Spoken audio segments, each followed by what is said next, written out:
সালমা একটা সেরি, তুই আমারে ডলাটা দিয়া গেলি কেরে? সালমাই তোরে কেমন ডলা দিছে?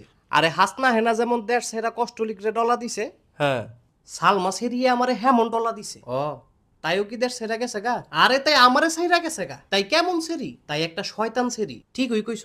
তাই একটা বেদ তুমিস, নাইলে গোলামের জি। তাই দুইটা হই হ।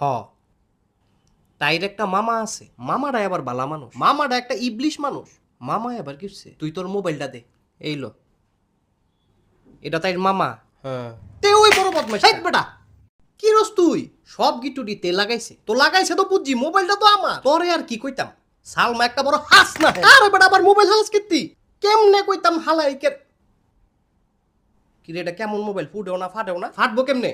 এটা তো Oppo A3X, তোর লাগে ফাটতো না। আরে ফাটতো না, তুই মোবাইলটা দে। তাইলে একটু ফানি দে। ফানি দিয়ে কি দিবি? তুই দিবি না? এই লো। তোর গালে কে দি দাড়ি? হ দাড়ি। তাইলে ফানি দিয়া হিসা মার। এই বেটা করস কি তুই? মাকে ফানি দিয়া দুই চলে তো লাভ হইলো কি? কোনো লাভ লাগতো না, তুই মোবাইলটা দে। মোবাইল দিয়ে কিরবি? সালমাই না গেছে গা। আরে সালমাই তো তোর গেছে, আমার কি? তাইলে আমি ফুডামু কি? তোর ফুডান লাগতো না, মোবাইলটা দে। না ফুটাইলে আমার রাগ যাইবো, সব হই যাইবো, তুই মোবাইলটা দে। এই লো।